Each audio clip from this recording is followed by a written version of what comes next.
Muy buenas tardes, amigos de Investigando la Historia. Soy Carla Díaz y estoy junto a Magíster Levi para continuar el tema que hicimos en transmisión en vivo hace unos domingos atrás para hablar sobre el libro de Daniel, sobre Baal, sobre Yahvé. Entonces, con esos puntos que se abordó ese día domingo, quedaron otros puntos inconclusos de las mismas preguntas que dejaba la gente. Si acaso Daniel era un libro profético, por qué no era un libro profético, por qué no estaba dentro del canon hebreo. Entonces, se le ocurrió la brillante idea a nuestro Magíster Levi de primero abordar el tema de la datación del libro de Daniel para luego seguir con el tema si es o no un libro profético y el por qué no lo es.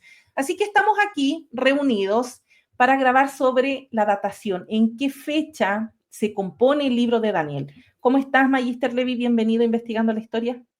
Nada, muy contento. Ya te dije que esto es casi como una serie, ¿no? Pues tenemos, aparte del que hicimos, tenemos este de datación y luego tenemos que hacer el que dices tú, que es el canon en la Biblia hebrea. Es decir, si es profeta o no es profeta. Porque hoy vamos a tratar un tema un poco más académico, más filológico, más histórico, que es la datación de Daniel. Vamos a responder mucha gente que no entiende lo que dice Antonio Piñero, de que este libro es apócrifo, porque mucha gente lo has visto, hay críticas a esto que dijo Antonio. Lo viste en tu comentario, lo viste en mi canal. Vamos a contestar, hoy lo van a entender mucho mejor, evidentemente si nadie se lo ha explicado es normal, pero lo vamos a explicar perfectamente. Y a mí me gustaría hacer un vídeo cortito, tú y yo, sobre, digámoslo así, el hijo del hombre en los libros apócrifos, es decir, unir a Esdras y Enoc, la literatura apócrifa, con esa interpretación cristiana de Jesús como hijo del hombre, porque yo creo que se va a entender mucho mejor de dónde viene esa interpretación, más que el origen que vimos, que era un contexto ugarítico, ¿no? Entonces, hoy día, para iniciar sobre esta datación y con datación, para quizás alguien no maneje ese término, la fecha, la composición, ¿quieres que suba la presentación que Sí, nos hiciste? Ok. sí. Bueno, esto es un resumen de muchos libros. O sea, puse la bibliografía, pero abajo tenéis también un montón de citas, las páginas, es decir, esto lo hice por la noche, por la mañana también un poquito, es decir, os he hecho un resumen de 1000 libros, como digo yo. Una parte, la primera es canonización y contexto, la segunda parte es la ideología política, que es la teoría de los 4 imperios. Luego vamos a ver un análisis filológico, histórico, que son los que más vamos a tocar, porque la temática del canal de Carla y el mío trata sobre eso. Y luego ya tenemos algunos que son exegéticos, teológicos, patrística cristiana, que complementan un poco a todo lo que vamos a comentar hoy. Pero básicamente lo que nos interesa, lo que nos importa es la primera parte, que como os he puesto es canonización y contexto. ¿Por qué? Porque luego vamos a tocar el tema del canon hebreo, por eso yo dije la posición de Daniel en el canon hebreo y la tardía evidencia literaria para el uso de Daniel. Eso lo vamos a tocar en un vídeo con Carla y yo, aparte, que es por qué no es profeta en el Tanaj. Y aquí yo le dije a Carla que me gustaría que lo leyera porque dije, esto le va a gustar a Carla, porque dice Ezequiel, profeta del destierro, que cita a un Daniel junto a Noé y a Job, Ezequiel 14, 14-20, escrito sin la yud, es decir, aparece un Daniel sin la yud. Y ahora quería que leyera esto Carla porque es un personaje que va a aparecer y que se conoce en la antigüedad, ¿no? Canonización y contexto, la composición de Daniel en el canon hebreo y la tardía evidencia literaria para el uso de Daniel. Ezequiel, profeta del destierro, cita a un Daniel junto a Noé y Job. Y ahí se hace mención de 2 versículos. Ezequiel capítulo 14, versículo 14, Ezequiel capítulo 14, versículo 20. Vamos al primero que dice así. Y aunque estuvieran en medio de ella estos 3 varones, Noé, Daniel y Job, ellos por su rectitud solo librarían sus propias vidas, dice el Señor. Y luego el otro versículo, el 20, dice así, aunque estuvieran en medio de ella Noé, Daniel y Job, vivo yo, dice el Señor, que no librarían a hijo ni a hija, ellos por su justicia solo librarían su propia vida. Y ambos Daniel, claro, escrito sin yud. Eso ya tiene que ver con el uso del hebreo. Para quien sepa hebreo, cómo es que se escribe Daniel desde el hebreo. No es probable que se trate del Daniel profeta, pues resulta poco natural que Ezequiel cite a un joven contemporáneo suyo junto a otros 2 patriarcas venerables de la antigüedad.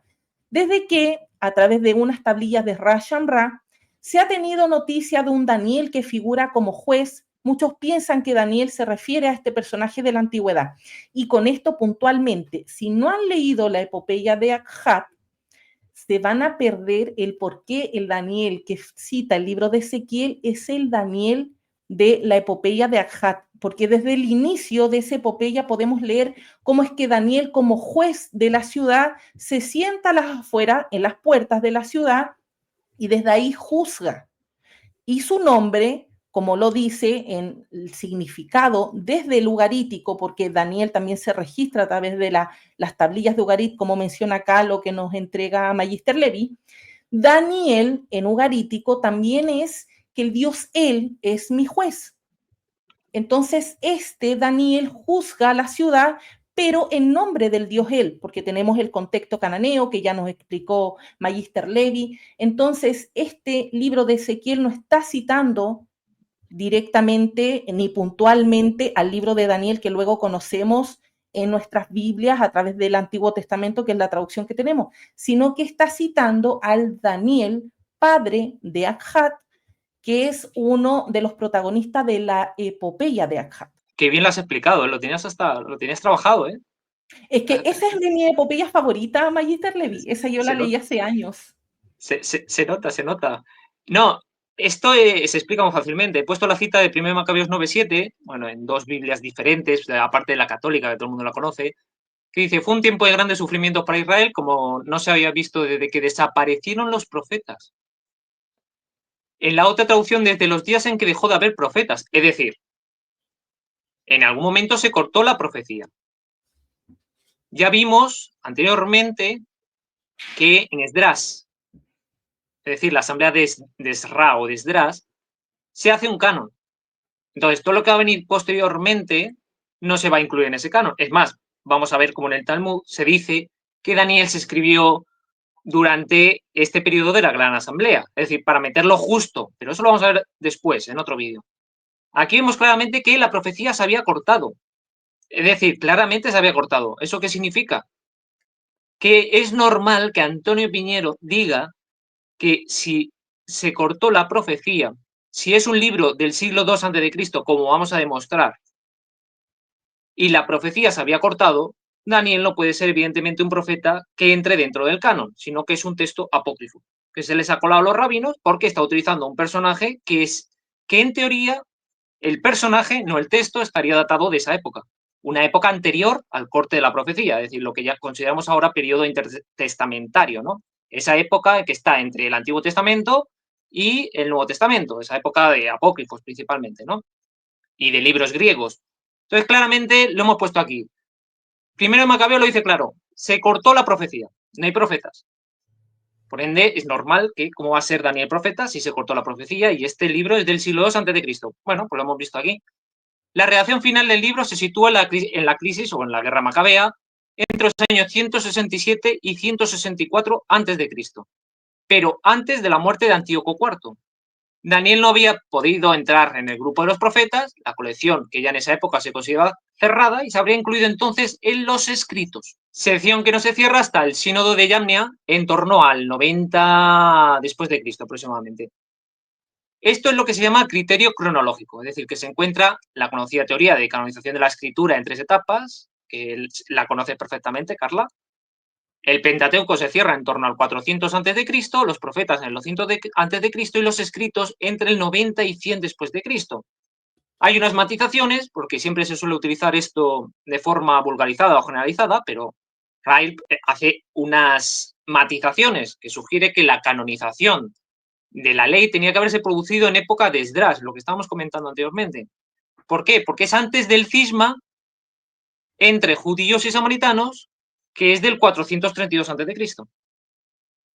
Porque los samaritanos tienen un canon diferente a los que tienen los judíos. Porque los samaritanos solo creen en la Torá de Moisés. Entonces, ellos no creen en lo posterior. Es decir, va a suceder igual que con los saduceos. Y por eso lo hemos explicado aquí muy fácilmente. Que el sínodo, que bueno, en realidad es una academia, una yeshiva o escuela rabínica, se desarrolló durante unos pocos años a partir del 90 después de Cristo y que tenía su sede en Yamnia. que es al sur del actual Tel Aviv. Los rabinos no dejaron establecido un canon, sino que fundamentalmente se discutió el carácter de algunos libros, es decir, si algunos libros deberían entrar o no en el canon, hay disputas. El libro de sabiduría, por ejemplo, el Cantar de los Cantares, y lo vemos claramente en la Mishnah. Yadaim 3.5 dice que recoge la discusión entre Cantar de los Cantares y Eclesiastés, el primero que ellos era aceptado porque no manchaba la mano, mientras que existían dudas sobre la canonicidad del segundo. Además, Cantar de los Cantares se va a reinterpretar muchas veces para intentar, digamos así, quitar la parte más erótico-festiva del libro, vamos a decirlo así. Entonces se va a intentar interpretar, porque claro, tiene un lenguaje un poco no, para mayores de 18 años, vamos a decirlo así. Luego seguimos con la ideología política. Esta, espero que Carla me ayude un poquito. La ideología política expresada en las profecías del libro de Daniel, que todo esto lo he desarrollado yo con un montón de libros. Lo he resumido yo para que esté todo aquí, todo, pero resumido. Se hace hincapié en la teoría de los metales, que esto ya lo hablé yo en otro vídeo, no sé si te acuerdas. Hay una profecía de Zoroastro, esto es decir, se va a repetir desde Zoroastro a Grecia y de Grecia a Roma una teoría de los 4 imperios, 4 reinos. Se hace hincapié en la teoría de los metales y la teoría de los 4 imperios, por la derrota de un rey tirano, malvado, etcétera, etcétera. Y está atestiguado en fuentes, como estamos diciendo, persas y grecolatinas. Zoroastro, Hesiodo, Herodoto, incluso los manuscritos del Mar Muerto. Esto lo tenemos claramente. Entonces tenemos la teoría de los 4 imperios, que presenta en muchos textos, que está diseminada por todo el Oriente a partir del siglo IV a.C. Hay varias fuentes: literatura persa, grecorromana y helenística. Heródoto de Alicarnaso, es un historiador griego, que lo conoce perfectamente Carla, del siglo V a.C., habla de los medos, quienes sucedieron a los asirios y luego los persas sucedieron a los medos. Este esquema, que la cultura griega enumera solo a 3 imperios, fue completado posteriormente por fuentes romanas. Las fuentes romanas podemos establecer de qué manera fue interpretada y adoptada por la teoría de Herodoto. El cuarto imperio, que es Daniel 7, es el macedonio, que luego fue sustituido por Roma en los escritos latinos. Y de aquí lo que vemos actualmente, ¿no? Que siempre se interpreta como si fuera Roma. Vemos aquí claramente que nos relata que cuando analizamos la teoría de los 4 metales en el texto Daniel 2, 31, 45, vemos que se han nutrido 2 fuentes, la persa y la griega. La fuente persa, propuesta por los estudios a favor de la visión de Daniel, relativa a los sueños de Nabucodonosor sobre la estatua. Y aquí, a ver si Carla puedes leerme el primer texto que está abajo del todo, aquí de la fuente persa, lo puse en la primera de la derecha. Ormaz le dijo a Spitamán, Sardu... Oh, pero ¿por qué? ¿Por qué? Me toca lo peor a mí, Levi. La parte totalmente de Zoroastro. Ajá. El árbol que tú has visto, sus 4 ramas son como 4 reinos que vendrán. Una de oro que durará mientras tú y yo conversamos. Y el rey Stab acepta la relación y se agrieta los cuerpos como gotas de rocío. El rocío se tornará de condición visible para volar y ocultarse. Y otra de plata como el reinado de Ardashir, el rey de Kayahid, y otra de acero como el reinado de Urshau, de alma inmortal, hijo de Kawar, y otra de hierro mezclado será el reino de la maldad, cuando llegue el fin de las 10 centurias. Cuando al mismo tiempo nacieron los dioses y los hombres mortales, primero los inmortales, que tienen moradas olímpicas, crearon la edad de oro. Hay 5 edades. Después una segunda generación, muy inferior a la edad de plata, que no era semejante a la edad de oro ni en el cuerpo ni en la inteligencia. Y el padre Zeus suscitó una tercera raza de hombres parlantes, la edad de bronce, una edad intermedia que corresponde a la guerra de Troya. Aquiles, Héctor, Odiseo, la raza divina de los héroes, la generación quinta de hombres, que ahora es la edad de hierro. Los hombres no dejan de estar abrumados de trabajo, miseria durante el día, ni de ser corrompidos durante la noche. Los bienes se mezclan con los males, pero Zeus destruirá también a esta generación de hombres. Bueno, pues vamos a ver cómo Roma, ahora mismo, a Emilio Sura, vemos aquí claramente cómo nos dice en su libro sobre la cronología de Roma, los asirios, fueron los primeros de todas las razas para ejercer el poder, después vinieron los medos, tras ellos los persas y luego los macedonios. Aquí tenemos la teoría de los 4. Tenemos 4 reinos, igual que las 4 ramas persas. Ajá. Y tenemos claramente entonces cuando los 2 reyes, Filipo y Antíoco, de origen macedonio, habían sido completamente conquistados, poco después del derrocamiento de Cartago, el mando supremo pasó al pueblo romano. Entonces, claro, ¿qué vemos aquí? En análisis de Momigliano, podemos decir que el esquema de los 4 metales es una noción griega. Entonces, lo que hacen aquí es este esquema que vemos en el libro de Daniel, tiene una parte, digámoslo así, griega y una parte persa. Y que podemos ver claramente, como dice, los eventos en él descritos son helenísticos, que deberían ser datados hacia mediados del siglo III a.C. Como este capítulo está escrito en griego, se puede argumentar que su redactor conocía la versión de Hesíodo y la usa para expresar sus propias ideas apocalípticas. El interés particular del autor es adaptar la noción griega de la sucesión imperial, utilizándola y corrigiéndola para que Babilonia tome el puesto de Asiria, pero sobre todo para enfatizar la oposición a los 4 imperios de los hombres, haciendo el primer anuncio sobre el reino de Dios. Vemos aquí cómo hemos iniciado. ¿Cuál es el origen de todo este contexto? Zaratustra, Zoroastro. ¿Qué viene después? El griego. ¿Qué viene después con Roma? Vemos ya que hay 4, igual que luego vamos a ver que existe, o lo podemos ver un día en Qumran, porque también va a parecer, es igual, exactamente lo mismo. Una teoría de 4 reinos, de 4 imperios. ¿Qué ocurre en Daniel? Pues lo que nos dice Momiglia, ¿no? Que claramente conocen la fuente persa, conocen la fuente griega, y lo que hacen es irse a un texto helenístico, datarlo y adaptarlo a su contexto, evidentemente, pero desde la fuente más griega, ¿no? Yo creo que se entiende muy bien para ponerlo en contexto, me refiero. Sí, tengo ahí una duda. Por ejemplo, yo manejo el tema de Hesíodo porque Obra y Fragmento es un libro que yo he leído y yo sé que los trabajos y los días donde habla de estas edades de los metales es del siglo octavo aproximadamente antes de nuestra era. ¿La Sí. fuente del zoroastrismo de qué periodo es? ¿Que es anterior? No, es un poquito más posterior, Ok, efectivamente, por eso es entonces persa. primero sería la fuente de Hesíodo. Sí, lo que pasa es que es una unida, porque por ejemplo sería la segunda mitad del siglo octavo antes de Cristo, que es lo que dices tú, más luego tenemos una fuente persa, es decir, tenemos una unión de ambas, digámoslo así, ambas Ok, fuentes. Pues si te das ya. cuenta, aquí tenemos 5 edades, luego tenemos aquí 4 metales, 4 ramas, y luego si vemos la latina, vemos otra vez 4. La fuente que está utilizando es griega, pero influenciada por el mundo persa, Por el mundo evidentemente. persa. Ok, súper. Luego tenemos los argumentos históricos, que estos son los que para mí son mejores, evidentemente, en mi opinión. Bueno, de todas maneras, si alguien tiene alguna duda, que vuelva a releer el tema de Momigliano. Es decir, es bastante claro cuando dice que el redactor conocía la versión de Usudo y la utiliza para expresar sus propias ideas. Es decir, también hay una sucesión imperial que utiliza para que Babilonia tome el puesto de Asiria. Es decir, tome el puesto de Asiria. Sobre los errores históricos he puesto que en el 600 a.C. Nabucodonosor no estaba en Jerusalén, Jeremías 25 y Daniel 1.1 están en contradicción. De acuerdo a la oración de Nabónido, fue Nabónida y no Nabucodonosor el que estuvo loco o con un trastorno. Belsasar, Baltasar, ya sabes que le llaman de mil formas, como el último rey de Babilonia, la no historicidad de Darío el Medo, y aquí paramos. Entonces, vamos a irnos. El libro de Daniel sitúa a este Darío después de la caída de Babilonia, pero las fuentes históricas primarias atribuyen ese periodo a Ciro el Grande. La mención de Asuero o Jerjes como su padre complica aún más la cuestión, ya que no hay un Darío históricamente establecido que sea hijo de Jerjes y encaje en el periodo escrito de Daniel. Es decir, hay un error cronológico. Ahora, quiero decir una cosa.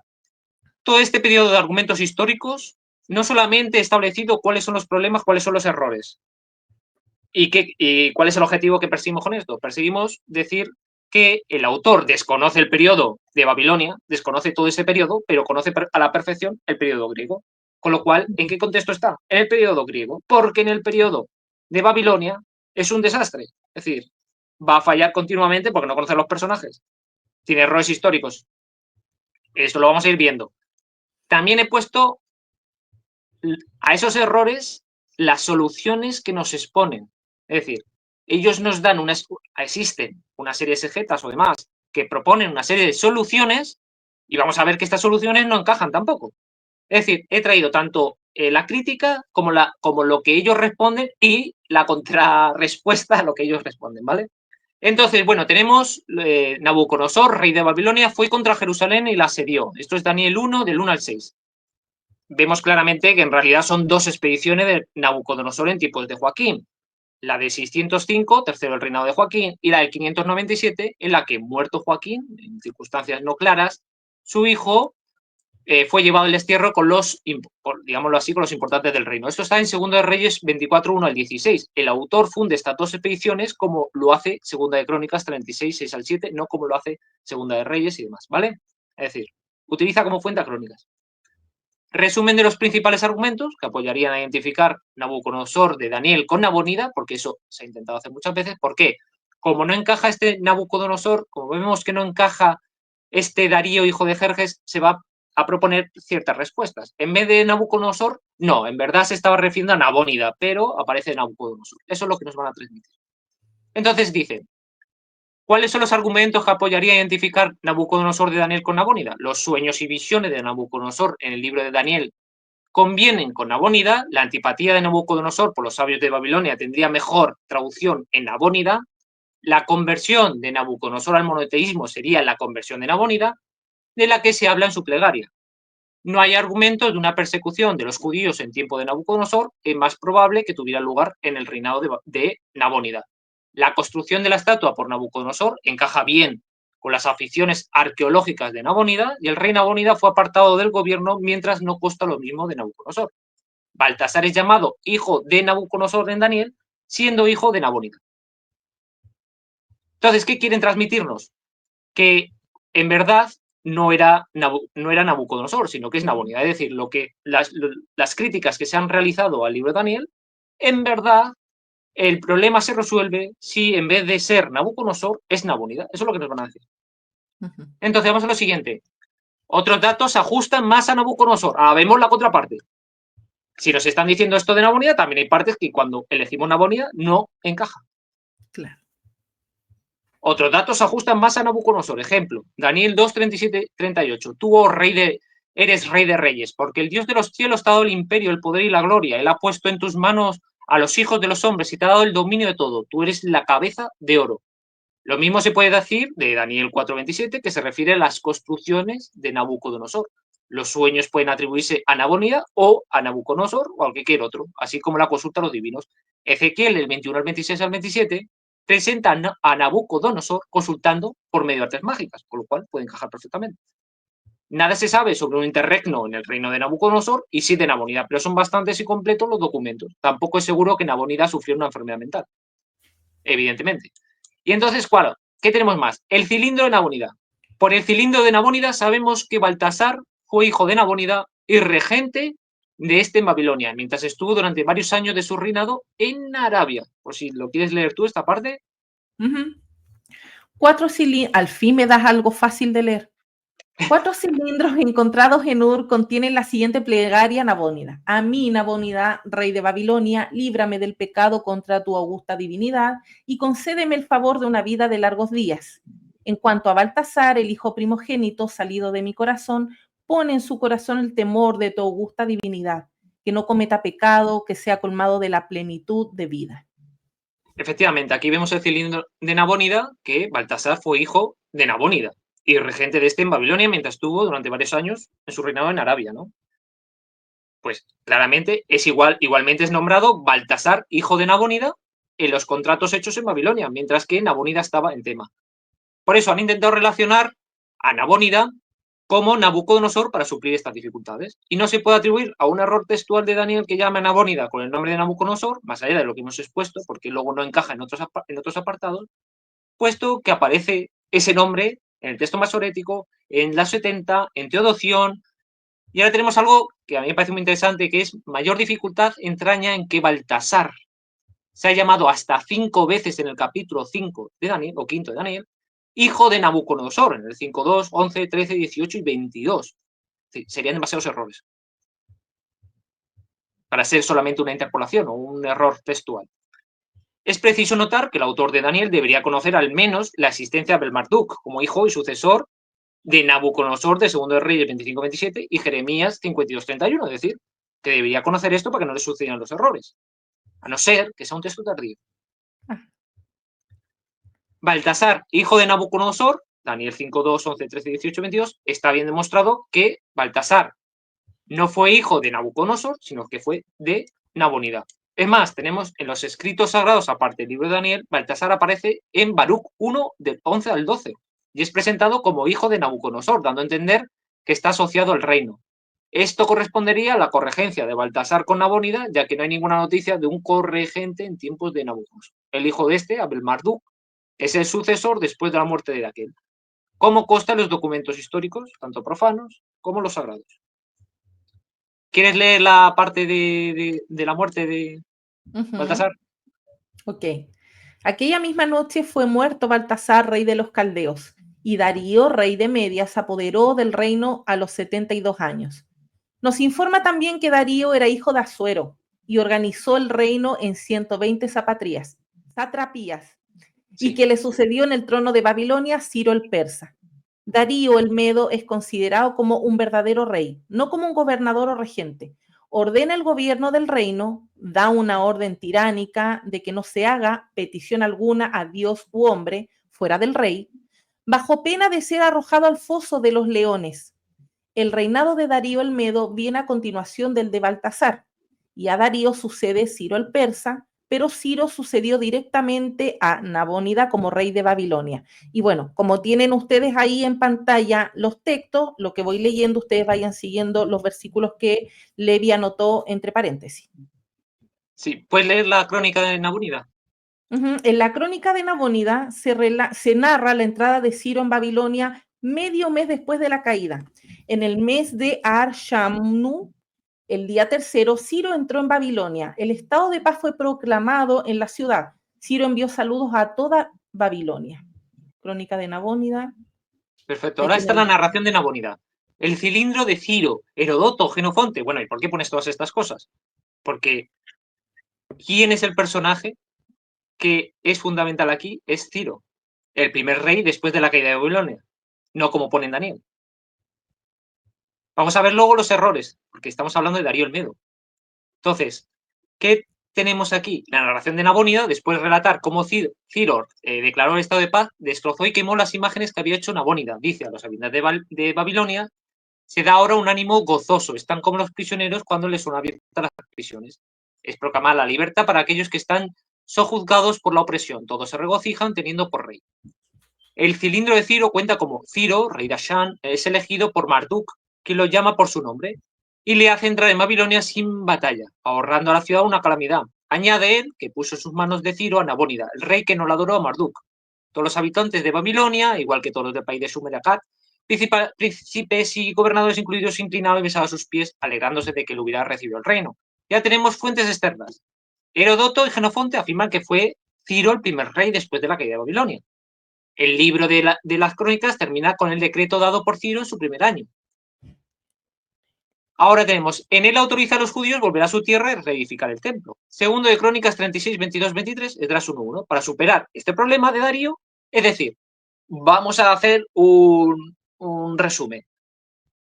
Nos dicen que los errores que aparecen asociados a Nabucodonosor es porque en verdad es Nabónida, pero hemos visto que cuando se aplica esto, también suceden problemas con Nabónida al no ser Nabucodonosor. Y ahora nos dicen, ¿quién es Darío el Medo? Darío el Medo es un personaje que no existe en la historia. Y te van a decir, claro, es un personaje que no existe en la historia porque lo vamos a identificar con otros personajes. ¿Con quién? Con Baru, que es Gobrías, con Cambises, el hijo de Ciro, con Darío Istaspis o Istapes y Ciro. Es decir, se va a identificar con varios personajes para intentar ver cuál es el problema, porque este Darío no existe. ¿Quién es Darío el Medo? Porque en las fuentes que hemos leído anteriormente, en la narración de Nabónida, en el cilindro de Ciro, Herodoto, Genofonte, la crónica de Nabónida, es Ciro y no es Darío el Medo. ¿Por qué es Ciro y no es Darío el Medo? Ah, bueno, te voy a decir, porque Darío es Ciro. Es una de las hipótesis que plantean también, ojo, los exegetas, que te dicen, no, es que también este es Ciro. Es decir, es Gobrías, es Cambises, es Darío Istaspis, es Ciro. Es decir, esto lo vais a ver, es decir, si la primera parte hemos visto estos errores, no van a ver las siguientes. Yo he ido uno por uno, poniendo la identificación que hacen y por qué no lo es. Es decir, yo me he hecho un trabajo de uno y por qué no, por lo que dicen y lo que no, es decir, sin ocultar lo que dicen, para que luego no digan, oye, no, es que vosotros solo ponéis lo que os interesa. O algo así. Claro. Bueno, ¿te animas a...? Bueno, no hace falta lo de la nota 71 porque eso es mío, pero bueno, lo de las notas no hace falta leerlos. Ajá. Leo esto de Ugbaru. Sí. La identificación de Darío el Medo con Ugbaru, que sería Gobrías, es favorita para algunos autores modernos. La figura de Gobrías es bastante conocida no solo por los historiadores griegos, sino también por varios textos cuneiformes que le llaman Ugbaru o Gubaru. Según Genofonte, era un príncipe asirio avanzado en edad que se pasó a Ciro con el distrito que gobernaba. Por la crónica de Nabónidas sabemos que era gobernador de Gutium y que con las tropas de Ciro ocupó Babilonia, que Ciro entró en Babilonia varios días después de él. Después de que Ciro proclamó el estado de paz, Ugbaru, su gobernador, nombró gobernadores en Babilonia. Tenemos pues varios datos sobre él que concuerdan con Darío el Medo. La edad de Ugbaru está de acuerdo con los 62 años de Darío. El nombramiento de gobernadores de que nos habla la crónica sería el nombramiento de 120 sátrapas y el hecho de que Ugbaru toma la ciudad puede concordarse sin dificultad con la afirmación Darío se apoderó del reino. Dificultades. No consta que Ugbaru fuera llamado Darío ni tampoco que fuera Medo o rey de Media. Xenofonte dice que era sirio y Heródoto persa. Tampoco sabemos que fuera hijo de Asuero, ni rey independiente de Babilonia. La dificultad fundamental es igualar a Ugbaru, que era un gobernador, con un Darío que es retratado ciertamente como un rey en cuyo nombre son datados los años y que se atreve a dar un decreto para que no se haga una petición a nadie, Dios ni hombre, y que no sea a él. Además, hubiera sido un subordinado de Cambises, que en primer año de Ciro era rey de Babilonia, como veremos después. Añadamos que Ugbaru muere los 4 meses de la entrada en Babilonia. En el mes de Arashanu, en la ciudad del día 11, Ugbaru murió, según la crónica de Nabónidas.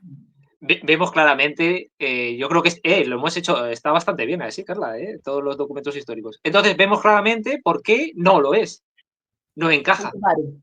No. Cambises vamos a ver que tampoco. Se ha encontrado un número de tablillas fechadas en el primer año después de la conquista de Babilonia por Ciro, que llevan los nombres de Ciro y de Cambises. Ciro, rey de las naciones, y Cambises, rey de Babilonia. Ciro, por tanto, asocia a su hijo. Aquí tenemos pues un rey que podemos colocar entre Nabónida, Baltasar y Ciro, pero no puede ser identificado con Darío. Cambises no es el nombre de Darío y el cambio no está aprobado. Cambises no era un medo. Ya su padre se le llama Ciro el persa. Cambises no es hijo de Asuero y no tiene 62 años cuando recibe este reino. Ciro es que no tiene el reino después de Darío. Todo esto que ya hemos visto anteriormente que siempre ha sido Ciro en todas las fuentes. Es decir, estas son las propuestas que ponen para digámoslo así, quitar a Darío el Medo y poner a un personaje que encaje con lo que dice Daniel. Pero claro, todos estos encajes que estamos viendo elimina lo que llamamos como inspiración divina, o que no hay errores, porque claro, estamos hablando de que se equivocó de personaje, que no sé qué, es decir, lo que desde el principio estábamos hablando, que no conoce bien esta época, sin embargo conoce bien la griega. Lo que hemos dicho del principio, tiene errores continuos de una persona que no está viviendo en ese contexto. Ahora tenemos a Darío Histaspes, que es de la columna cuarta de la crónica de Nabónida, muy destrozada esa columna, pero bueno, ha quedado el final de 9 líneas que demuestran suficientemente en ellas que se trata de un sitio de Babilonia, por alguno que era rey. El primer sitio de Babilonia que siguió al de Ciro fue en los primeros años de Darío Histaspes, 520, cuando Nirintubel, que pretendía ser Nabucodonosor, el hijo de Nabónida, fue vencido y Babilonia capturado. Según la inscripción de Darío, si se confundió esta caída con la primera, ya no era difícil que a Darío se le llamara Medo, puesto que antes de Ciro existió el reino de los Medos. Que, claro, ¿qué pasa? Que estamos hablando aquí que se ha confundido una caída con la primera. Se ha confundido esa con la primera. Es decir, ya había un error histórico y cronológico. Las numerosas inexactitudes relacionadas con el periodo del exilio, no se produjo ninguna deportación 605 a.C., Darío fue sucesor de Ciro, no un predecesor. Hay eventos y figuras que el material profético anterior presenta de manera errónea. Por ejemplo, la figura desconocida de Darío el Medo, ¿no? La afirmación de que Beltasar era hijo de Nabucodonosor, etc. El libro de Daniel muestra, sin embargo, ahora nos vamos a ir a nuestra temática, la que nos interesa, una precisión notable en su descripción de los eventos que van a rodear ¿el qué? El reinado de Antíoco IV Epífanes, el rey seleucida que persigue a los judíos y profana el templo de Jerusalén. Esta precisión disminuye considerablemente al tratar eventos anteriores, lo que sugiere que el autor está más familiarizado con los eventos de la época griega en la que está viviendo que con los anteriores. Los académicos concuerdan que el libro se finalizó cerca del final del reinado de Antíoco Epífanes, es decir, en torno al 165 a.C., cuando el templo fue rededicado a Dios después de la revuelta de los Macabeos, es decir, lo que llamamos hoy Hanukkah, y aparecen los libros de Macabeos. Y aquí nos quedaremos en argumentos filológicos, que a mí me parece muy interesante.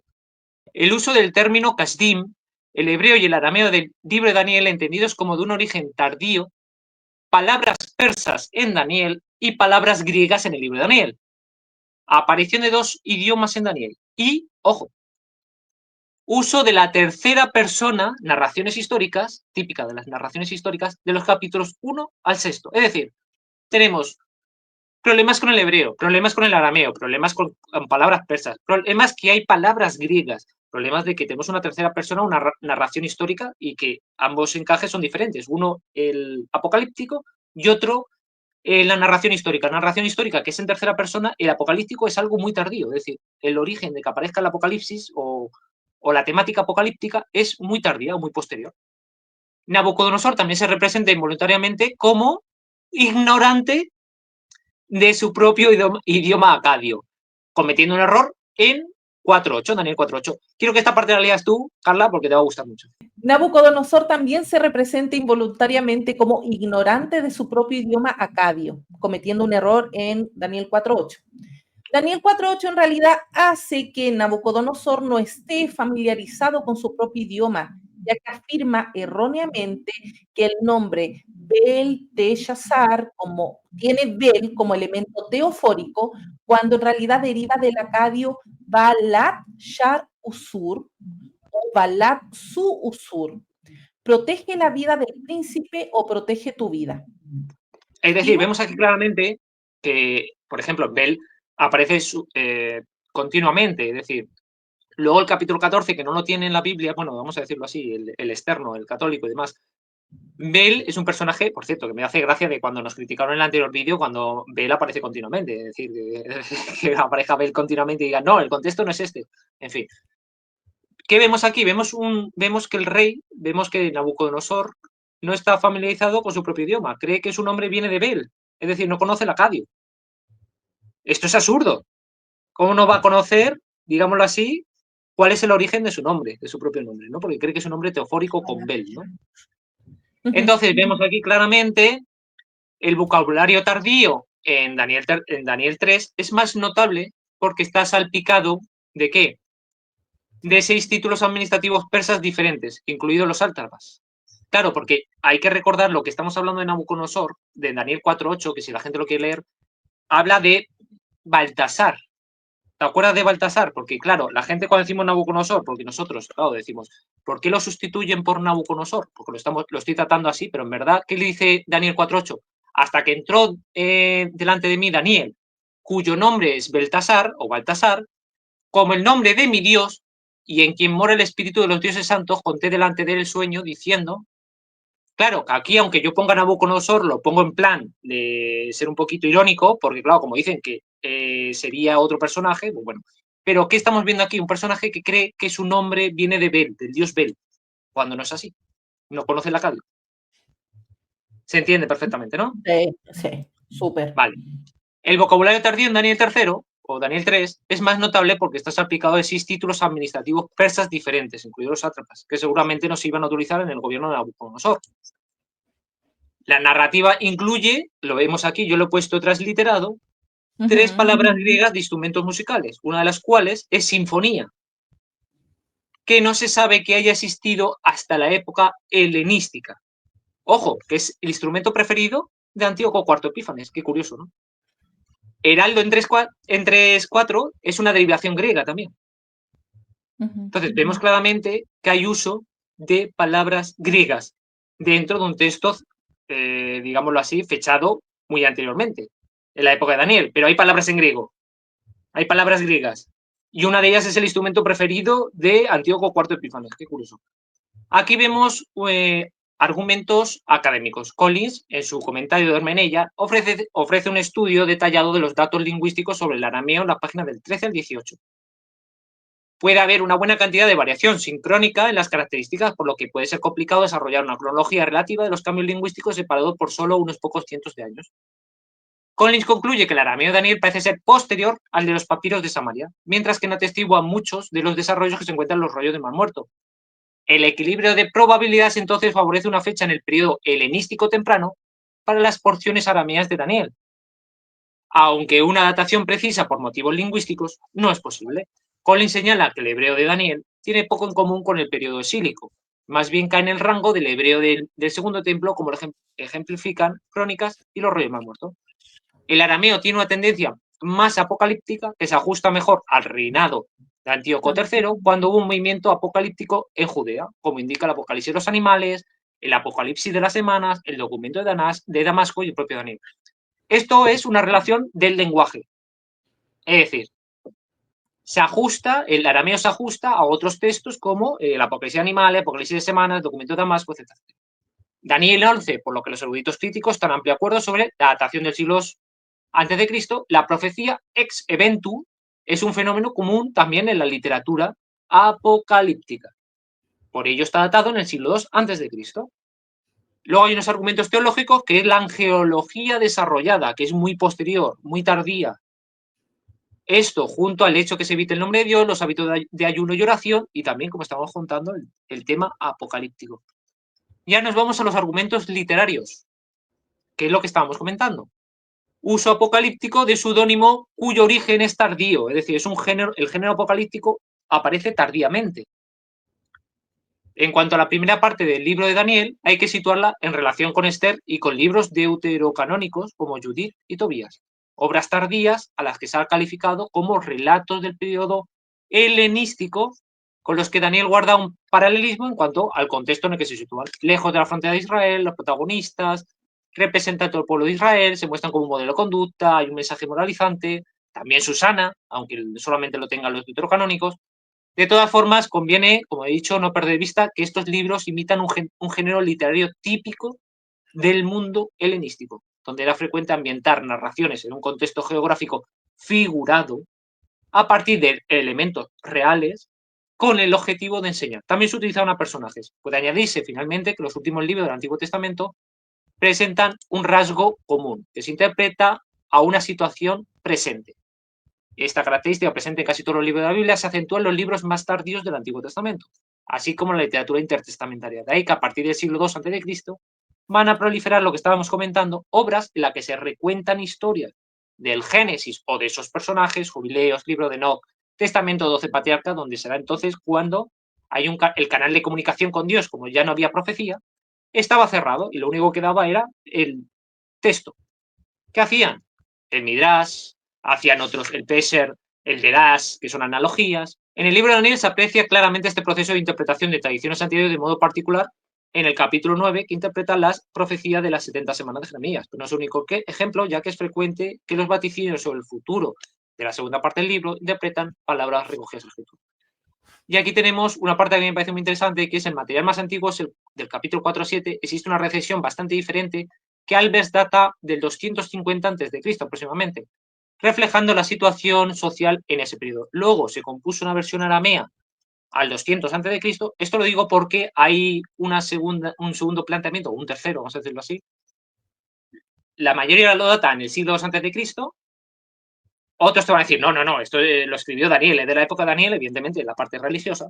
Y luego hay una tercera parte que te va a decir, hay algunas partes que son un poco más antiguas y otras más cercanas al tiempo. ¿Sabes? Es decir, aquí que nos dicen que hay una parte del 4 al 6 que es de los 150 a.C., luego una versión aramea del 200 a.C. en el reinado de Antíoco III, que es lo que estamos hablando antes con Collins, que convirtió la obra en un apocalipsis con la adición de los capítulos 2, 3 y 7. Esto creó un quiasmo simétrico con la historia central del capítulo 4 y 5, flanqueada por historias de resistencia a la idolatría con ayuda divina, capítulos 3 y 6, y luego las dos visiones de los 4 reinos 2 y 7. Luego posiblemente se agrega el material del cuerno pequeño en el capítulo 7, cuando comenzó la persecución de Antíoco y el libro se completó en el 165 con la adición del material hebreo. Es decir, hay una composición en el tiempo, como el Targum más o menos. Hay una parte más antigua y se ha ido componiendo con el tiempo. Esto es lo que te refleja. Pero claro, ¿cuál es la que ven más, digámoslo así, temprana? Sería en torno al siglo III a.C., como hemos visto anteriormente con Collins. Muy lejos de lo que estábamos viendo anteriormente. Sí. Y esta es la parte que a mí me parece muy interesante, que es los argumentos exegéticos y la patrística cristiana. ¿Por qué? ¿Por qué se relaciona el libro de Daniel con Macabeos y Antíoco IV Epífanes? Es la pregunta del millón. Mucha gente dice, yo no entiendo por qué. O sea, ¿por qué? Por ejemplo, Antonio Piñero lo dice así. ¿Por qué lo dice? Bueno, pues vamos a verlo. ¿Te apetece leer la primera parte? Demostración del esquema de 4 imperios mundiales. Secuencia de los 4 imperios mundiales. Cuerno Pequeño como Antíoco IV Epífanes, el capítulo 11 y las guerras macabeas. El libro gira en torno a la guerra macabea.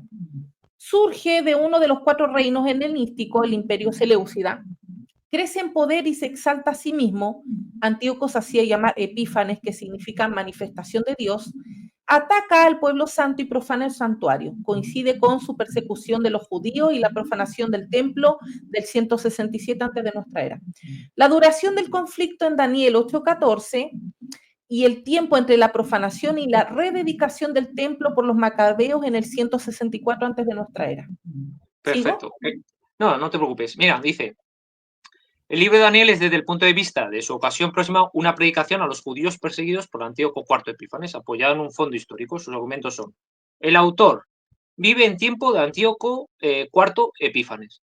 Conoce la historia de ese tiempo porque hemos visto que la otra no la conoce. Aunque no indica nombres porque emplea alegorías. En cambio, no se puede decir lo mismo del periodo neobabilónico y persa, lo que hemos comentado anteriormente. Pues hay en la historia de este tiempo inexactitudes que no hubieran escapado a un autor que vive en esa época. Y ni conoce el autor de la historia del tiempo posterior a la muerte de Antíoco. Entonces, si tenemos un autor que no conoce la primera parte, podemos decir, no vivió en esa época, conoce una parte hasta o antes de la muerte de Antíoco, pues, ¿dónde lo situamos cronológicamente? En ese momento, justo antes de la muerte de Antíoco, porque se coloca esto en una perspectiva profética escatológica, es decir, entonces entendemos que todavía no había muerto Antíoco IV Epífanes. Para que la gente lo entienda, ¿por qué lo situamos en esta época? Porque está relatando la guerra macabea, los sucesos, pero todavía no conoce la muerte de Antíoco IV Epífanes. ¿Cuál es el límite que ponemos entonces? Antíoco IV Epífanes, su muerte, y de eso anterior. Pero ¿de dónde inicia? Iniciaría la época griega. Eso es fácil y sencillo. Ahora, las profecías de Daniel sobre los reinos sucesivos, Babilonia, Persia, Grecia, culminan en una descripción detallada de Antíoco IV, lo que indica que este rey era el foco principal del autor. Aquí he puesto el texto completo de Daniel 8, pero no creo que lo tengamos que leer, simplemente para que la gente vea que está 1, 2, 3, 4, 5, 6, 7, todos, ¿vale? Es decir, esto lo pasamos. Nos vamos ya directamente a la interpretación de Jerónimo, porque no voy a ser yo el que explique por qué está relacionado, va a ser Jerónimo. Va a ser la patrística cristiana, para que nosotros no nos metamos en ningún problema. Va a ser el propio Jerónimo el que habla por nosotros, es nuestro abogado. El abogado de Piñero y nuestro abogado va a ser Jerónimo y la patrística cristiana, así que no vamos a tener que decir nada, lo va a decir él. Daniel 8, ¿qué nos dice Jerónimo? El carnero de los dos cuernos, uno más alto que el otro, del versículo 3, representa al imperio persa. Imperio al que ningún pueblo podía resistir. Esto está explicando el capítulo 8, ¿vale? Para que la gente tenga el capítulo 8 mientras yo hablo o mientras está leyendo esto, ¿vale? Lo pongan un lado y esto en el otro. Y así lo tienen paralelo y lo pueden leer. Imperio al que ningún pueblo podía resistir y que identifica el propio Daniel en su explicación de la profecía. Daniel da el nombre del carnero a Darío, el tío abuelo de Ciro, que sucedió en el trono de los medos a su padre Astiages. Por otra parte, el cuerno más alto que el otro y que habría brotado más tarde representa al propio Ciro, rey de los medos y los persas después de Astiages, su abuelo materno, junto con su tío materno Darío, que en griego recibe el nombre de Ciasares. El macho cabrío con un cuerno grande representa a Alejandro Magno, quien obtiene la victoria total sobre el imperio persa, primero derrotando al rey Darío Codomano para posteriormente conquistar Egipto y derrotar los restos del imperio persa en Arbela en el 331 a.C. Este macho cabrío que venía de Occidente y que debido a la gran velocidad que traía parecía que no tocaba el suelo, es Alejandro, rey de los griegos que tras destruir Tebas tomó las armas contra los persas y tras una primera batalla en la ribera del río Gránico venció a los generales de Darío, atacó directamente al propio carnero y le rompió sus dos cuernos, los medas y los persas. Los arrojó a sus pies y sometió a los dos cuernos a su poderío. La muerte de Alejandro Magno es representada por la rotura del cuerno o la ruptura del cuerno grande, a raíz del cual surgen 4 reinos que se formaron del desmembramiento de su imperio y que están simbolizados por los 4 cuernos que surgen luego de que el cuerno grande se rompe, es decir, la subdivisión que va a haber después de Alejandro Magno. El cuerno grande es el primer rey, que es Alejandro, y una vez muerto él en Babilonia, claramente, cuando contaba con 32 años aproximadamente, despuntaron en su lugar 4 generales que dividieron el imperio entre ellos. Es decir, ya sabemos que a la muerte de Alejandro Magno, el imperio se dividió en varias partes. Por un lado tenemos a Ptolomeo, el hijo del lago, obtuvo Egipto. Filipo de Macedonia, conocido también como Arideo, hermano de Alejandro, Siria y Babilonia. Seleuco Nicator, todos los reinos de Oriente. En Asia reinó Antígono, pero no tenía su fuerza, como dice Daniel 8:22. Dice, ninguno en efecto puede igualar la grandeza de Alejandro. El cuerno pequeño que abolió el sacrificio perpetuo, ¿a quién simboliza? ¿Quién es el cuerno pequeño de Daniel? Antíoco IV. Esto lo dice Jerónimo, ¿eh? Y al cabo de los años en Siria surgirá un rey insolente y hábil en engaños, este es Antíoco Epífanes, hijo de Seleuco, que también recibe el nombre de Filopator, tras haber sido rey en Roma y sin saberlo el Senado, a haberse apoderado del imperio con engaños, se enfrentó a Ptolomeo Filometor, es decir, al mediodía y a los egipcios, y luego al oriente, a aquellos que preparaban levantamientos en Persia. Finalmente se enfrentó a los judíos y tras tomar Judea, entró en Jerusalén y erigió una estatua a Júpiter olímpico en el templo de Dios. Y hasta el ejército del cielo, es decir, los hijos de Israel, protegido por los ángeles, llegó su magnificencia, de forma que sometió a muchos santos a la idolatría y los aplastó bajo sus pies como si fueran estrella del cielo. Y todo ocurrió de forma que sometió a su imperio al mediodía y al oriente, es decir, a Egipto y a Persia. Y lo que dice, se equiparó en grandeza incluso con el jefe del ejército, significa que se levantó contra Dios y persiguió a sus santos y abolió el sacrificio perpetuo que se ofrecía por la mañana y por la tarde.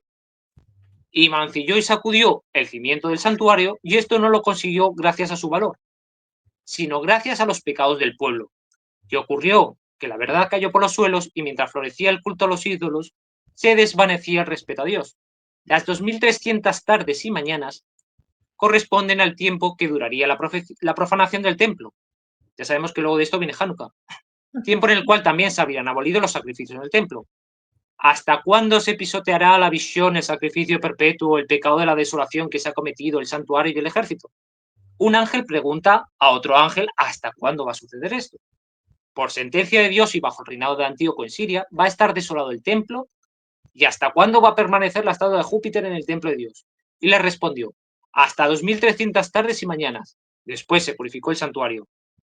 Leamos los libros de Macabeos y la historia de Josefo y ahí encontramos escrito que 143 años después de Seleuco, que fue el primer rey de Siria tras Alejandro, Antíoco entró en Jerusalén y la devastó completamente y que 3 años más tarde volvió y colocó en el templo una estatua de Júpiter. Y hasta Judas Macabeo, es decir, hasta 148 años más tarde, durante los 6 años que duró la devastación de Jerusalén y los 3 en que se mancilló el templo, transcurrieron 2300 días y 3 meses después de los cuales se purificó el templo. Y lo que añade, se purificará el santuario, hace referencia a la época de Judas Macabeo, que con el apoyo de los hermanos y parientes de la aldea de Modín y otros muchos judíos, vence a los generales de Antíoco junto a Emaús, conocida ahora con el nombre de Nicópolis. Al oír esto, Antíoco, que se había levantado contra el príncipe de los príncipes, es decir, el señor de los poderosos y rey de reyes, que se encontraba en el Imais, que es una provincia de Persia, con la intención de expoliar el templo de Diana, que contenía valiosos tesoros, o muchos tesoros, vamos a decirlo así. Allí mismo pereció sin violencia, es decir, murió enfermo y de tristeza. ¿Cómo termina Jerónimo exponiendo? Jerónimo admite la posibilidad de que en el capítulo 11 se hablara de Antíoco, aunque como un prototipo de anticristo, pero manteniendo el carácter de verdadera profecía, porque a esta persecución se refería al capítulo 11 de Daniel, aunque no cita nombres, por emplear un lenguaje figurado. San Jerónimo en algún texto de Daniel 11, 29, 30 lo afirma, en otros lo concede y en Daniel 11, 33 ve los tormentos empleados por Antíoco en la persecución. Ojo, que todo esto va a aparecer también en ciertos círculos del cristianismo, por ejemplo, en el adventismo, también se va a pensar esto. Es decir, se le va a dar una explicación diciendo, sí, es verdad. También el catolicismo, esto es verdad. Es Antíoco, está hablando de la época macabea, pero tiene un doble cumplimiento. Antíoco IV Epífanes actúa como un prototipo de anticristo del que va a venir. Ya sabes que siempre que hay algo se expone que hay un segundo cumplimiento. Es decir, son profecías con segundo cumplimiento. O ocurre aquí, pero va a ocurrir también con Roma. Pero, ¿cuál es el contexto? Este. Y lo dice Jerónimo. De lo que hemos visto, y si estamos en la época griega, encaja con la época de la guerra de Macabeo, de la guerra de los Macabeos. Encaja con el tema de Antíoco. No conoce, digámoslo así, el periodo neobabilónico. No conoce, digámoslo así, ni siquiera temas cronológicos o históricos de esa época, pero sí conoce los griegos, significa que es un personaje que escribe esto antes de que muere Antíoco IV Epífanes, pero a la misma vez es durante esta época que se desarrolla y no anteriormente, porque desconoce la otra época. En conclusión, por eso dice Antonio Piñero que este es un libro apócrifo. ¿Por qué? Porque claramente se escribe en un periodo en el que la profecía ya se había cortado y no puede entrar dentro de un canon un texto que es posterior a la profecía. Entonces debería estar como apócrifo o un texto externo, porque no está dentro digámoslo así, de la asamblea de Esdras hacia atrás, porque sería hacia adelante, que la época griega. Entonces, por eso todos los libros de esa época se cortaron o no fueron introducidos y este debió ser igual. Es decir, por eso dice Antonio Piñero que este es un libro apócrifo y que se le, digamos así, se le coló, entre comillas, a los rabinos. Ajá, y que forma parte de un periodo donde ya no había un tiempo profético. Evidentemente, claro. Lo hemos visto en la primera página de Primero de Macabeos, ahí lo tenemos. Teníamos el 9, que nos dice que la profecía ya había acabado, los profetas ya habían terminado. Entonces, claramente ahí lo vemos claramente. Me encantó esa interpretación de Jerónimo de Daniel 8, donde todo gira en torno a Alejandro Magno. Sí, claro, Alejandro Magno y sus sucesores, ¿no? No, lo vemos en Claro. 1 Macabeos 9:7, por si alguno se ha perdido de que dejó de haber profetas, por si alguien lo quiere buscar. Sí, él va a partir de Alejandro Magno y va a ir viendo cómo se completa todo. Y esto claramente se ha ido aceptando. Lo que pasa es que se han hecho propuestas de ciertos personajes para intentar solucionar el tema, pero bueno, me refiero, te has dado cuenta que si intentas solucionar uno, tiene un problema con el otro, y si intentas solucionar uno, tiene un problema con el otro. Cuando es mucho más fácil decir, bueno, mira, esto data de la época del periodo griego de la guerra macabea, y luego es verdad que hay gente que puede decir, bueno, pero esto es una interpretación, esto es un deraz, una analogía, yo qué sé, ¿sabes decir? Que se dice muchas veces, pero el contexto es el que es. Igual que cuando nosotros dijimos, ¿cuál es el contexto que hemos visto en el Anciano de Días? Es el ciclo de Baal. Que luego lo reinterprete el autor para decir, esto es la nación judía, o que algunos cristianos lo interpreten como que es Jesús, porque es hijo del hombre, lo han visto en Enoch, con Esdras, es una reinterpretación. ¿Pero cuál es el contexto? Este. ¿Cuál es el contexto de este libro? Este. Luego ya las interpretaciones vienen posteriormente. A eso me refiero. Y eso aplica a todo lo que podemos leer de la Biblia. Por ejemplo, cuando dicen, no, pero es que Isaías habla de Jesús. En el primer siglo pudo haber una reinterpretación de lecturas de siglos anteriores y es normal, pero ¿cuál es el contexto? Y es lo que se tiene que analizar. Ese príncipe de paz, ¿a qué se está refiriendo? Reinterpretaciones. Levi, yo creo que con esto la datación al menos ya queda súper claro. Mientras tú ibas hablando, mostré lo último que es la bibliografía, pero aclararle a la gente que va a ver este video que forma parte de tu investigación, todo lo que ahí se mostró son fuentes que tú vas analizando y juntando para poder entregarnos desde análisis históricos, filológicos, teológicos. Entonces, todo esto, crédito es para Magister Levi. Y las fuentes se muestran al final para quien quiera indagar un poco más en estos temas, profundizarlos, ahí tienen las fuentes a las que él recurrió, que son muchas. Gracias, Levi. Muchas gracias. No, un placer. Al final dije 1 hora y hemos hecho 1 hora, ¿eh? O sea, esto es bravo. Sí. ¿Cómo se nota que soy profesor, eh? Porque digo, en 1 hora voy a dar esto y en 1 hora doy esto. Es una cosa... Muy metodológico. Yo creo que sí. Levi, luego ya nos vamos a poner de acuerdo para como cerrar esta parte de Daniel de por qué no es un libro profético, Sí. por qué no está dentro del canon. Entonces con eso ya se culmina esta trilogía de Daniel. Perfecto. Bueno, aunque se puede hacer un pequeño vídeo del Hijo del Hombre en los textos apócrifos, porque eso es una parte bastante interesante. Es más corta. También podemos analizar cuántas veces aparece el Hijo del Hombre en el Nuevo Testamento, en el Antiguo Testamento, y qué significados tendrían en esa época, y luego cómo se ha reinterpretado en los textos apócrifos. Que a mí me parece también bastante interesante. Eso sería un vídeo más corto, mucho más corto, 10-15 minutos. 15 minutos aproximadamente. Ya que iniciamos esta cápsula hablando de este Daniel, de este juez de Ugarit, ahí hay 2 libros para quien le interese leer la epopeya de Arjat, porque Arjat es el hijo de Daniel en esa epopeya. Les recomiendo 2 textos, Mitos y leyendas de Canaán, Gregorio del Olmo relata esa epopeya porque él se encarga de todos los mitos y leyendas de Canaán, que son de las tablillas de Ugarit, y hay otro que se llama Paralelos del Antiguo Testamento. que ese es de Víctor Matthews, que también lo tengo, y ahí también está la epopeya de Akhat, pero la traducción varía un poquito de la del doctor Gregorio del Olmo. Nos estamos despidiendo los amigos. Hablamos por Instagram. Sí, hablamos por Instagram. Recuerden comentar, dar like, compartir y nos vemos pronto, Levi. Adiós. Chao.